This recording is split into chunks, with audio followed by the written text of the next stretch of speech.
Alright everyone, welcome back to another Star Wars Galaxy of Heroes video with Fat Phil, and we've got the highs and the lows of the Fat Phil account for 2023. We're going to get into the biggest mistakes I've made and the best decisions I've made. I think this will be a good kind of review for you guys, just kind of recap some of the stuff that's happened throughout the year, some of the things I felt really good about, some of the things that I look back on and I'm just kicking myself over still to this day. So like and subscribe, comment down below, let me know all of your thoughts, and again, we give our shout outs to our channel members, to those of you on the council. Even though Clokey gave like half of these channel memberships because he's a top G.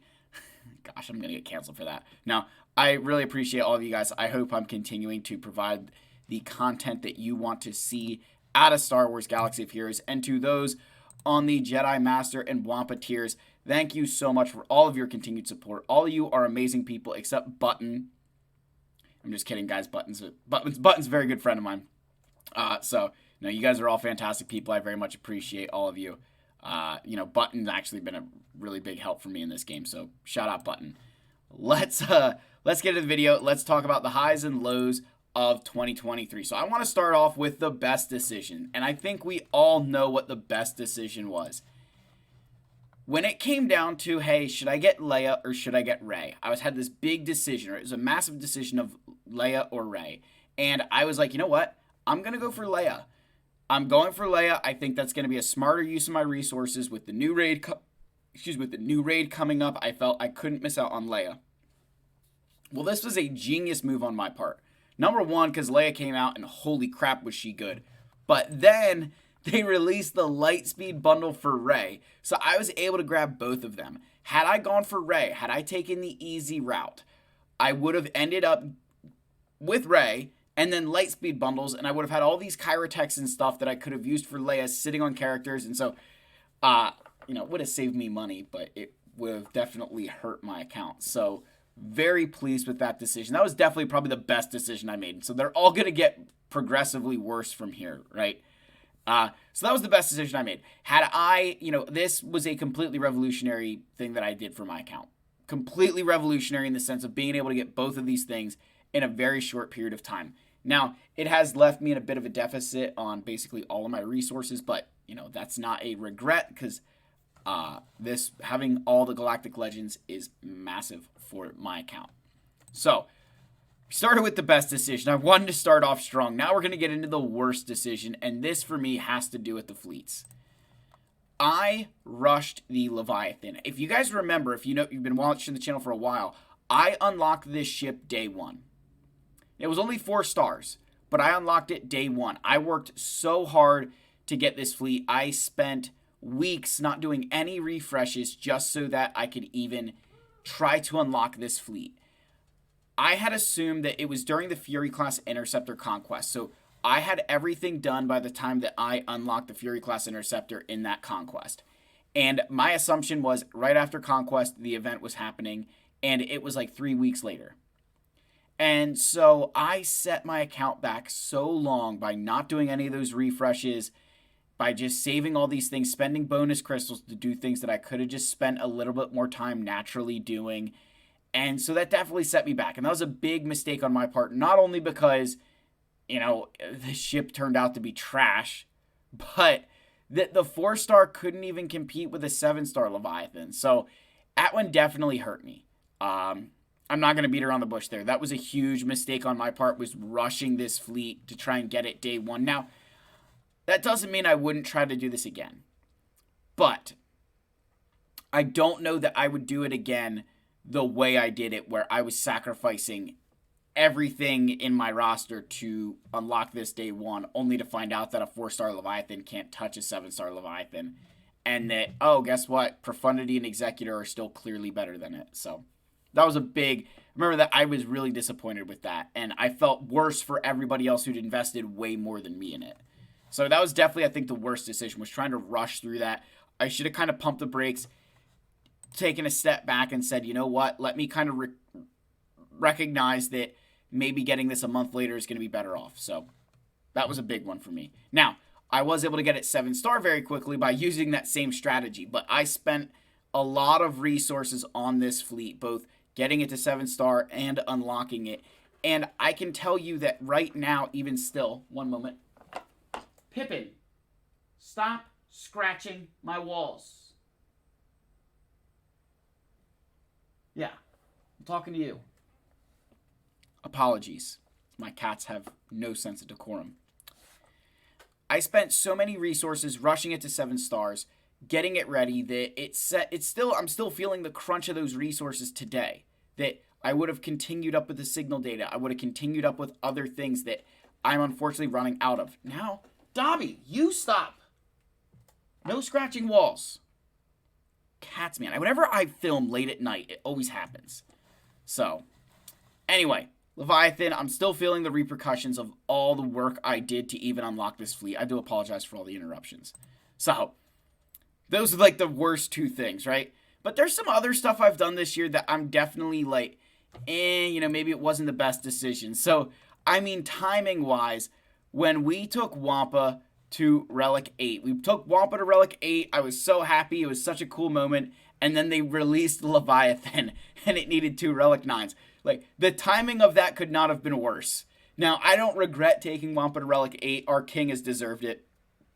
You guys getting this channel to over 5,000 deserved Relic 8 on Wampa. Relic 9 will happen in 2024. Whether it's for operations before that is one thing, or 10,000 subscribers, whatever comes first. So if you guys want to see it sooner than when my guild has to have it, get this channel to 10,000 subscribers. That's the challenge now. We're issuing it out.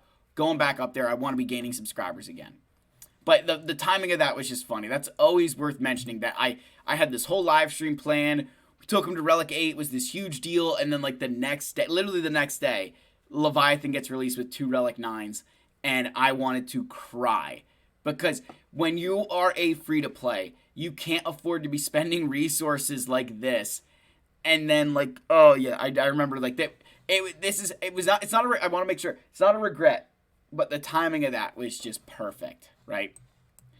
So I'd say the next thing that I regretted about my account in 2023 is, I go back and forth on this one, but I think it's how much of my Zetas I invested into the Tuscans. I don't know that they quite needed all of these Zetas, particularly for how little I've really been able to use them at that low gear. They've gotten me a little bit of help in Conquest, so I can't say they haven't helped there, but I think the Zetas have come back to kind of haunt me, where, like, right now, guys, I have 0 Zetas. I don't have enough Zetas for another one. I've got 2 Zeta mats, and I've got 2 of them sitting on Tuscans that are at gear 8 that I just can't really get use out of right now. And so I think I went a little bit gung-ho there. Capital Games had said, hey, we're going to be making the Tuscan faction like Inquisitors, and I don't know that they've ever reached that level of usefulness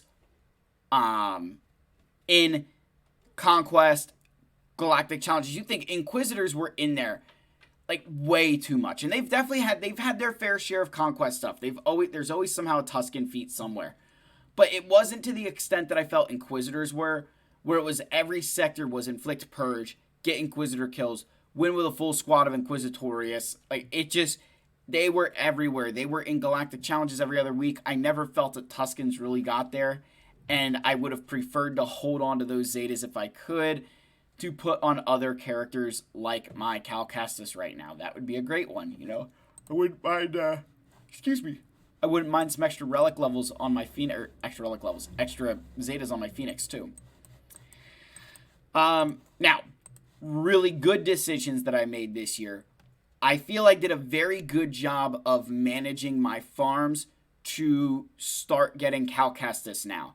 I think had I tried to get Calcastus any earlier, my account would have been struggling a bit. I think the timing of getting him, Malicos, Seer, Fulcrum, building that unaligned force user faction when I did, I think was a very good decision on my part. A lot of players rushed Cal, and he's a great character, but the time that it took in Cantina, they had bonus drops for them. I was able to really capitalize on that and save me probably, I would argue I probably saved myself about a week of farming time on Calcastus in the Cantina, which is huge. That's a lot of signal data in my back pocket because of that. So really, really proud of that. That was a very good decision on my part, because I almost jumped on board that hype train of I've got to go get Calcastus, and I kind of pumped the brakes on that. made the decision that I think it's going to be better for my account to wait.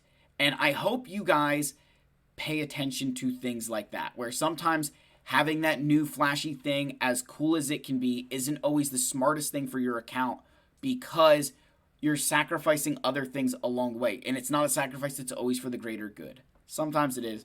In this case, I didn't think it was quite there yet for that. So very pleased with this decision. That was one I'm very, very happy about. Now, one that I would say I definitely wasn't as happy with myself is L3.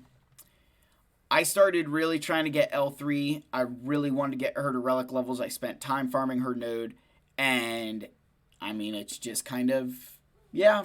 Hey, Phil, guess what? You still have her at level 1, or level 3, gear 0, you know? I should have done a much better job committing to this character. And I don't foresee myself having the time to do this for a little bit. I guarantee you it's going to be a while into 2024 before I could really think about L3, because I need to be just saving all these resources, all this gear, relic materials, and I don't know that I can get to her yet. And that's a shame, because she would definitely revolutionize my account in terms of being able to throw her with Ray and Shorty, being able to throw her with Dasher and Dar. I would have uses for her immediately, but I just don't have the gear, and I never found the time for that, and that's definitely a regret of mine. I really would have loved to have been able to do that character. That's one that I really, that's one of my big regrets of 2023, is not getting around to farming that character. So, and then we'll end on a good note, right? We got to end on a good note here. And finally, I would say another really great decision I think that I made for my account was finally doing Relic 8s on my Galactic Legends, but only after we'd gotten all the big wrecks out of the way that require it. I think waiting around for this was well worth it for me. It made the most sense for what the plans for my account are and where it wants to head.